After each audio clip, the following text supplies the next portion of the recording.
क्या आपने कभी सोचा है कि जो गुलाब का फूल आप मंदिर में भगवान के चरणों में अर्पित करते हैं उसका होता क्या है? अरे ये तो हमने कभी सोचा ही नहीं। शायद आपके दिमाग में भी यही ख्याल सबसे पहले आया होगा। तो बस थोड़ा सा इंतजार कीजिए और आज इस सवाल का जवाब आपको इसी प्रोग्राम में मिलेगा। नमस्कार, मैं रविंद्र सिंह आपका स्वागत करता हूँ आज के खास कार्यक्रम में जिसका नाम है जिंदगी खूबसूरत है। तो चलिए बिना वक्त बर्बाद किए हुए ले चलते हैं आपको वहाँ जहाँ जिंदगी खूबसूरत है। इस वक्त हम मौजूद हैं दिल्ली टूरिज्म द्वारा आयोजित गार्डन बाज़ार में, जहां हमारे साथ निष्ठा जी मौजूद हैं। और आपको थोड़ा सा बैकग्राउंड देते हैं इस गार्डन बाज़ार के बारे में। ये दिल्ली टूरिज्म द्वारा ऑर्गेनाइज एक फेस्टिवल है जो हर साल फरवरी के माह में आयोजित होता है। इस साल ये दिल्ली टूरिज्म द्वारा 19 फरवरी से लेके 13 मार्च तक आयोजित हुआ है।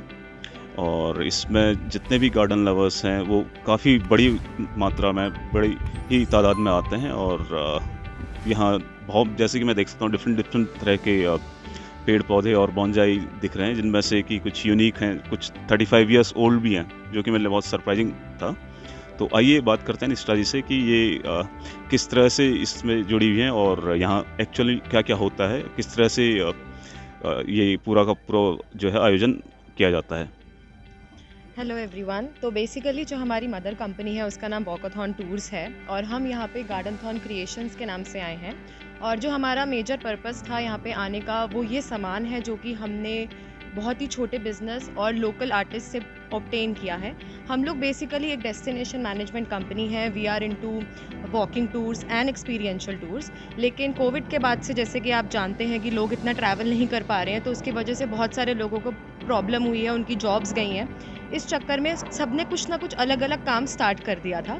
तो हमने सोचा कि क्यों ना हम उनसे सामान खरीद के यहाँ पे सामान लेके आएँ और लोगों को वो सेल करें ताकि हम उन लोगों की हेल्प कर पाएँ। ओके, तो जितने भी ये लोग हैं ये पहले से आपके साथ जुड़े हुए थे, राइट? हाँ जी, जैसे कि हम पुरानी दिल्ली की वॉक कराते हैं, एक टूर कराते हैं, वहाँ पे कोई रिक्शे वाला है, कोई ऑटो वाला है, हमारे जो ड्राइवर्स हैं वो सारे लोग हमारे साथ 4 साल से जुड़े हुए थे। लेकिन जैसे ये पैंडेमिक स्टार्ट हुआ, उनके पास कुछ काम करने के लिए नहीं था, लेकिन वो छोटी छोटी कोई ना कोई चीज़ जानते थे और उन्होंने वो काम स्टार्ट किया और वो सामान हम लेके आए हैं और वो हमने यहाँ पे शोकेस किया है। जैसा कि मैं देखता हूँ बहुत ही ज़्यादा खूबसूरत यहाँ कलाकृतियाँ और आइटम्स हैं जिनको इनके, जैसे कि निष्ठा जी बता रही हैं कि उन लोगों ने बनाया है जो कि पहले टूरिज्म में या फिर वॉकाथन जो कि इनका मुख्य कार्य है उसमें जुड़े हुए थे। लेकिन उसके बाद पोस्ट कोविड के बाद स्पेशली वो बेरोज़गार हो गए, तो उसके बाद उन्होंने ये काम स्टार्ट किया। हालांकि इसको देख के लगता नहीं है कि ये किसी भी तरीके से कोई पार्ट टाइमर्स रहे होंगे। इनको, इस कलाकृति को देख के लगता है कि बहुत ही मजे हुए किसी कलाकार ने बनाया है।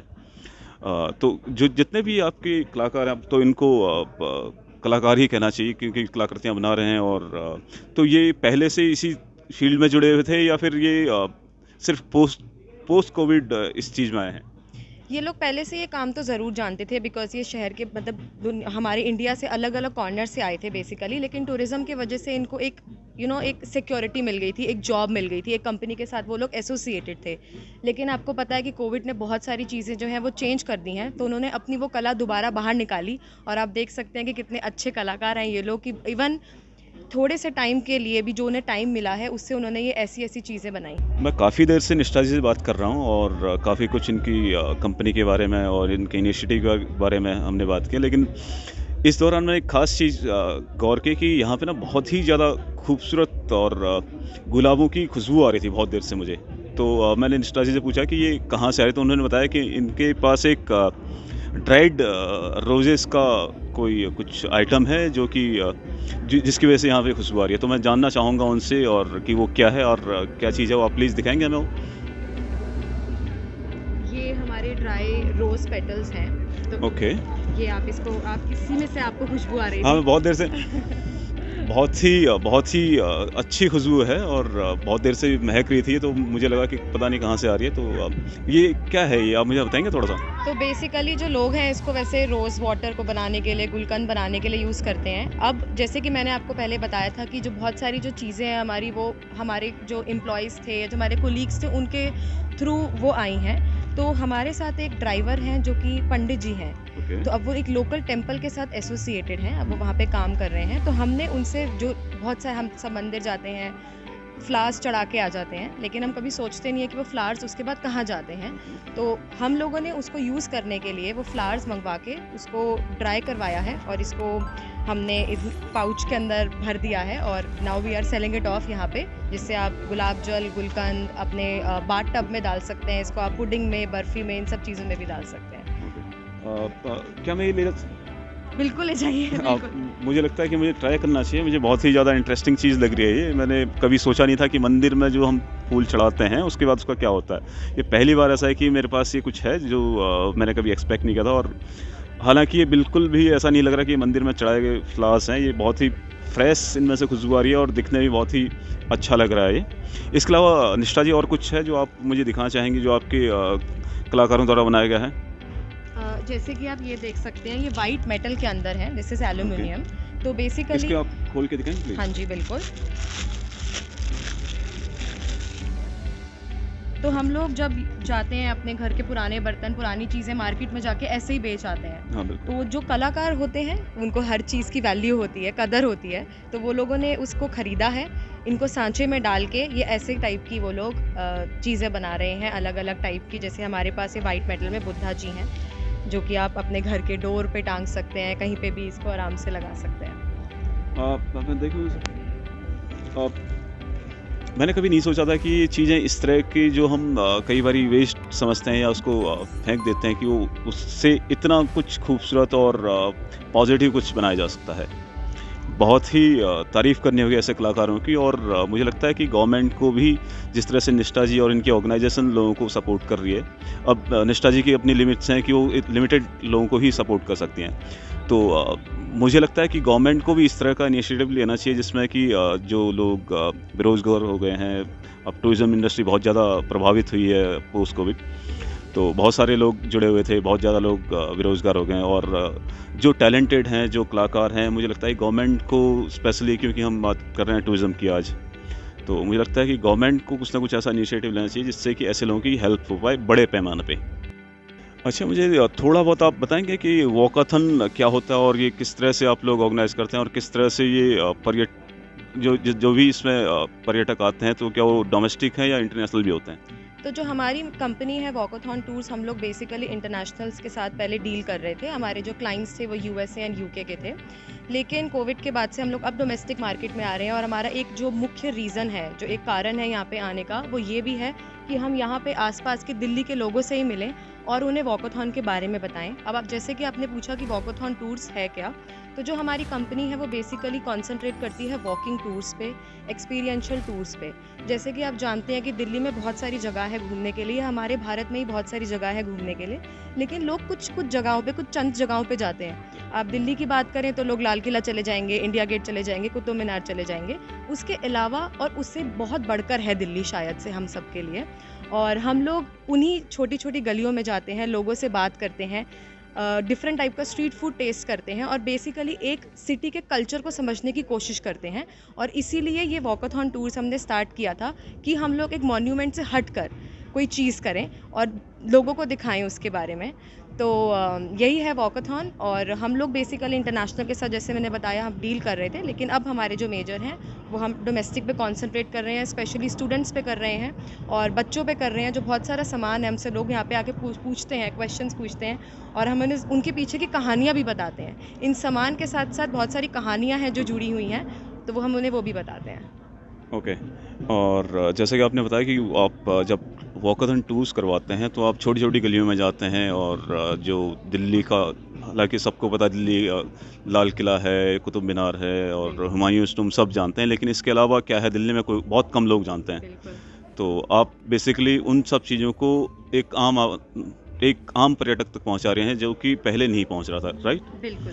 और इसको आप किस तरह से मार्केट करते हैं? किस तरह से आप अपने वॉकाथन टूर्स को मार्केट करते हैं और किस तरह से क्लाइंट इसके जो भी एक बारी आ गया, क्या वो बार-बार इन टूर्स को करता है या फिर वो एक बार उसका एक्सपीरियंस हो गया और उसके बाद वो नहीं करता? क्या टोटल सिनेरियो होता है, आप बताएं? तो वॉकाथॉन में हमारे पास total 18 to 19 different type of walks हैं। आप उसमें अगर ओल्ड दिल्ली की बात करेंगे तो सिर्फ ओल्ड दिल्ली की 8 से 9 वॉक हैं हमारे पास। और मैं आपको ये चैलेंज दे सकती हूँ कि अगर आप हमारे साथ एक वॉक पे आएंगे और फिर दूसरी वॉक पे आएंगे तो वो पूरा कंटेंट अलग होगा, स्टोरीज अलग होंगी, हेरिटेज का पार्ट अलग होगा। जहाँ तक बात रही मार्केटिंग की, तो हम मेजर मार्केटिंग जो करते हैं वो सोशल मीडिया पे करते हैं। हमारे इंस्टाग्राम पेज पे करते हैं, फेसबुक पेज पे करते हैं। हमारे जो बहुत सारे स्टूडेंट्स हैं जो कि हम लोगों के साथ जुड़े हुए हैं, स्पेशली दिल्ली यूनिवर्सिटी के, जेएनयू के। और अगर इंटरनेशनल यूनिवर्सिटीज़ की बात करें तो London school of political science, economics and Harvard university and Oxford university के बच्चे भी हमारे साथ जुड़े होते हैं। And it is also more about the word of mouth कि आपने मेरे साथ एक टूर किया और अगली बार आप 4 लोगों को ज़रूर अपने साथ लेके आएंगे, ये दिखाने के लिए कि दिल्ली कुछ चीज़ों के अलावा बहुत कुछ है। ओके। तो आपके कितने लोग होते हैं एक टूर में मैक्सिमम, और मिनिमम कोई लिमिट होती है पर्यटकों की आपके टूर में? मिनिमम 1 होते हैं, मैक्सिमम हम 8 रखते हैं, 8 लोग रखते हैं। और उसका रीज़न ये है कि जब आप एक वॉकिंग टूर लेते हैं, तो आप उस वॉकिंग टूर में बहुत पर्सनलाइज़्ड जो है एक्सपीरियंस प्रोवाइड करते हैं लोगों को। और इसीलिए हम 8 लोगों से ज़्यादा नहीं लेते, ताकि वो हमसे सवाल जवाब कर सकें, हम उनको अच्छे से एक-एक इंसान पे कॉन्संट्रेट करके उनके ज़्यादा से ज़्यादा सवालों का उत्तर दे पाएँ। ओके। ये निष्ठा जी थी जो कि वॉकाथन टूर्स करती हैं, और पिछले 4 साल से ये कर रहे हैं। पहले ये इंटरनेशनल क्लाइंट्स को कैटर करते थे, और अब ये डोमेस्टिक क्लाइंट्स को ज़्यादा कैटर कर रहे हैं, स्पेशली पोस्ट कोविड, क्योंकि हालात काफ़ी चेंज हो गए हैं पहले से। और इसके अलावा एक चीज़ और ये भी है कि हमारा जो डोमेस्टिक क्लाइंट है, जितने भी हमारे डोमेस्टिक पर्यटक हैं, वो बाहर जाते हैं, दिल्ली से बाहर घूमने जाते हैं, नैनीताल जाते हैं, मसूरी जाएँगे, कहीं भी जाएँगे, लेकिन वो दिल्ली के बारे में बहुत कम लोग जानते हैं। अगर आप किसी भी दिल्ली वासी से पूछेंगे दिल्ली के बारे में, तो बहुत कम लोग ही बहुत ज़्यादा कुछ जानते हैं। और तो इनका इनिशिएटिव बहुत ही उम्दा है, और मैं उम्मीद करता हूँ कि ये लोग बहुत आगे जाएँ इस चीज़ में। और निष्ठा जी, इसके अलावा मेरे दिमाग में एक और सवाल आ रहा है इस वक़्त कि ये आप लोगों का अपना, सिर्फ़ आप अकेले इसमें कर रहे हैं, या दिल्ली में और भी प्लेयर्स हैं जो कि इस फ़ील्ड में हैं? और भी प्लेयर्स हैं, बिल्कुल हैं, बहुत सारी कंपनीज़ हैं जो कि ये कर रही हैं। लेकिन इसकी प्रॉब्लम ये है कि लोग ये वाली आइटिनरीज़ जो स्पेशली डेस्टिनेशन मैनेजमेंट कंपनीज़ हैं या होटल्स हैं, वो बेसिकली ऐसे प्रोग्राम्स को इतना प्रमोट नहीं करते हैं। वो लोग मेजर मॉन्यूमेंट्स को प्रमोट करते हैं। तो कंपनीज़ हैं, कर रही हैं, बहुत सारे एनजीओज़ हैं, ऑर्गेनाइजेशन हैं जो कि चाहती हैं कि दिल्ली को हम अलग नज़रिए से देखें। तो लोग हैं जो काम कर रहे हैं इसको लेके। तो बेसिकली आप लोग जो है जो भी पुराने जो चला आ रहा है उससे हट के चीज़ें दे रहे हैं। हाँ जी। ये बहुत ही अलग बात है, और ये बहुत ही एप्रिशिएट करने वाली बात है कि लोग बहुत डिटेलिंग में चीज़ों को देखते हैं और उसके बाद ही आगे करते हैं। आशा करता हूँ आज का ये प्रोग्राम आपको बहुत ही ज़्यादा इन्फॉर्मेटिव और बहुत अच्छा लगा होगा। ऐसे ही प्रोग्राम के लिए देखते रहिए खबर टुडे इंडिया। नमस्कार।